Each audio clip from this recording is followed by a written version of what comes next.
ബഹുമാനപ്പെട്ട നമ്മുടെ പ്രധാനമന്ത്രിയോട് ഞാനൊന്ന് ചോദിച്ചോട്ടെ. ഈ സംഘം ചേർന്ന് സാധനങ്ങൾ മേടിക്കുക, അതേപോലെ തന്നെ ഫ്രീ ആയിട്ട് ഹോട്ടലിൽ പോയി ഭക്ഷണം കഴിക്കുക, അതായത് ഫ്രീ ആയിട്ട് ആഹാരം തരുന്ന ഹോട്ടലിൽ പോയി ഭക്ഷണം കഴിക്കുക. സാർ എവിടെയെങ്കിലും ഉണ്ടാക്കിയിട്ടുണ്ടോ ഫ്രീ ആയിട്ട് ഭക്ഷണം കൊടുക്കാനുള്ള ഭക്ഷണശാല ഉണ്ടോ? സംഘം ചേർന്ന് സാധനങ്ങൾ മേടിക്കാൻ ചെയ്യും. സംഘം ചേർന്ന് സാധനങ്ങൾ മേടിക്കാൻ എനിക്ക് മനസ്സിലായില്ല അതെങ്ങനെയാണ് സാർ ഉദ്ദേശിച്ചതെന്ന്.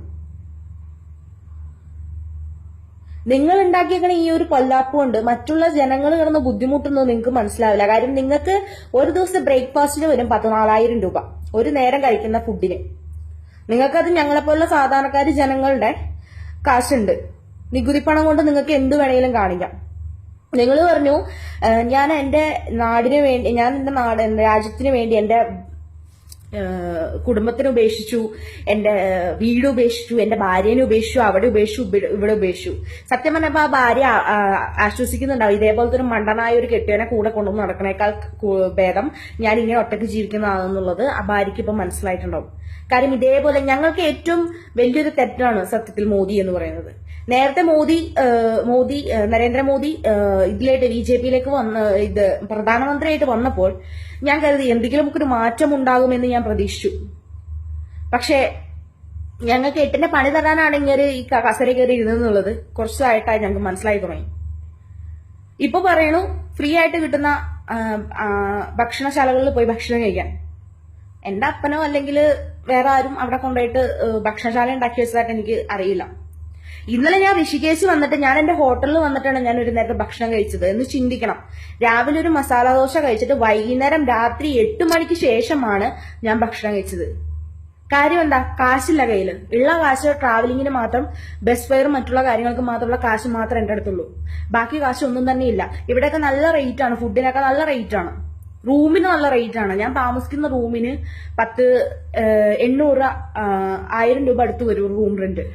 2000-ന്റെ നോട്ടൊന്നും എടുത്തു കഴിഞ്ഞിട്ടുണ്ടെങ്കിൽ ഒറ്റ ദിവസം കൊണ്ട് അത് കൂട്ടി. അതായത് റൂമിന്റെ വാടക കൊടുത്താൽ തന്നെ കാശ് തീർന്നു എന്ന് വെച്ച് ഇങ്ങനെയുള്ള ബുദ്ധിമുട്ട്, ഇങ്ങനെയുള്ള സാഹചര്യങ്ങളിൽ നിങ്ങൾക്ക് യാത്ര ഒഴിവാക്കാൻ പാടില്ലെന്ന്. ഇത് ഞങ്ങളുടെ പണിയാണ്, ഇത് ഞങ്ങളുടെ ജോലിയാണ്, ഞങ്ങൾക്ക് പോകാതിരിക്കാൻ വയ്യ. ഒരു വക വേഷം കെട്ട് ഇറക്കിയിട്ട് അതിനനുസരിച്ചുള്ള ഓരോ നിർദ്ദേശങ്ങൾ തനിക്ക് നാണുണ്ടോ? ഞാൻ അറിയാൻ വേണ്ടി ചോദിക്കുക. സംഘീട് വന്നിട്ട് ഇതിന്റെ അടിയിൽ വന്നിട്ട് ആർക്കെങ്കിലും കമന്റ് ഉണ്ടാക്കണമെങ്കിൽ വന്ന് ഉണ്ടാക്കിക്കോ, എനിക്കൊരു കുഴപ്പമില്ല. എങ്കിൽ പോലും ഞാൻ ചോദിക്കാം, നിങ്ങൾ ഈ BJP-ക്കാർക്ക് വല്ല നാണുണ്ടോ? കുറച്ച് റെസ്പെക്റ്റൊക്കെ ഉണ്ടായിരുന്നു BJP-നോട്, ഇപ്പൊ അതുപോലും ഇല്ല, ഒട്ടും തന്നെ ഇല്ല, വെറുത്തുപോയി. വെറും 2000 രൂപയാണ് ഒരു ദിവസം ഒരു ATM-ൽ നിന്ന് വലിക്കാൻ പറ്റുന്നത്. ആ 2000 രൂപ എന്തൊക്കെ ചെയ്യും? സാധാരണ ഒരു കുടുംബം നയിക്കണമെങ്കിൽ തന്നെ ഒരു ദിവസത്തെ ചെലവൊന്ന് ചിന്തിച്ചു നോക്ക്. ഏതെങ്കിലും കട കൊണ്ട് 2000 നോട്ട് കൊടുത്തു കഴിഞ്ഞിട്ടുണ്ടെങ്കിൽ ഭക്ഷണം കഴിക്കാൻ തന്നെ ചെന്ന് എനിക്കുണ്ടായ സംഭവമാണ്. ഞാൻ മംഗലാപുരത്ത് വെച്ചിട്ട് ഞാൻ 2000 നോട്ട് അയാൾക്ക് കൊടുത്തപ്പോൾ അയാൾ എന്നോട് പറഞ്ഞാണ്, മോക്ക് വിശക്കുന്നുണ്ടെങ്കിൽ മോള് ഭക്ഷണം കഴിച്ചിട്ട് പോയിക്കോ, പക്ഷെ 2000 രൂപയ്ക്ക് എനിക്ക് ചേഞ്ച് തരാനില്ല എന്ന്. ആ ഒരു സാഹചര്യം വരെ ഞങ്ങൾക്ക് ഇവിടെ ഉണ്ടായിട്ടുണ്ട്. മോദിക്ക് ഇതൊന്നും അറിയേണ്ട കാര്യമൊന്നുമില്ല. മോദിക്ക് എന്ത് ഫുഡ് വേണമെങ്കിലും, എന്ത് സാധനം വേണമെങ്കിലും, അല്ലെങ്കിൽ എന്ത് കാര്യം വേണമെങ്കിലും പുള്ളിക്കാരന് നടക്കും, അതിന്റെ ആവശ്യമില്ല. ATM കാർഡ് ചുമ്മാ കൈ കൊണ്ടുകൊണ്ട് നടക്കാന്നേ ഉള്ളൂ. സാധാരണ സാധനങ്ങൾ എന്തെങ്കിലും ഇച്ചിരി വില കുറഞ്ഞ സാധനങ്ങൾ മേടിക്കാന്ന് വെച്ചാൽ നടക്കില്ല.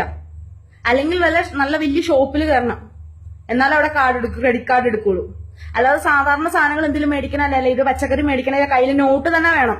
അത് 2000-ന്റെ നോട്ട് പറ്റില്ല, 100-ന്റെ അല്ലെങ്കിൽ 10-ന്റെ അല്ലെങ്കിൽ 50-ന്റെ നോട്ട് തന്നെ വേണം. ഇതെല്ലാം ഞങ്ങള് കടന്ന് ബുദ്ധിമുട്ടാണ്. ഞങ്ങളുടെ ഇവിടെ പല ആൾക്കാർ പോലും, BJP-ക്കാര് പോലും ഇപ്പൊ തന്നെ എന്താ മോദിയുടെ തൊണ്ടയ്ക്ക് വിളിക്കാന്ന് തന്നെ പറയാം.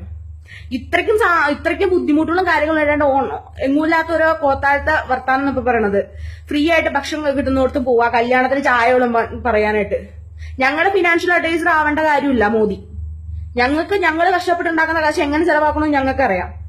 നിങ്ങളുടെ നിലയിലുള്ള പല MP-മാരുടെ ഒക്കെ മക്കളുടെ കല്യാണം 500 കോടിയും 90 കോടി രൂപയുടെ ഓർണമെന്റ്സ് ഇട്ട് കല്യാണം നടത്തുമ്പോൾ ഞങ്ങൾ സാധാരണക്കാരിന്റെ ചായ കൊടുക്കണോ എന്നവർക്ക്?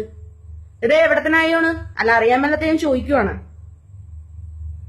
ഇത്രയും ഡയലോഗ്സും ഇത്തരം കാര്യങ്ങളൊക്കെ മര്യാദക്ക് ഞങ്ങളെപ്പോലുള്ള സാധാരണ ജനങ്ങൾക്ക് നല്ല രീതിക്ക് മുന്നോട്ട് പോകാനുള്ള ഒരു വഴി ഉണ്ടാക്കാൻ നോക്കുക. അല്ലെങ്കിൽ ഇങ്ങനെ പൊട്ടത്തരം വിളമ്പരുത്.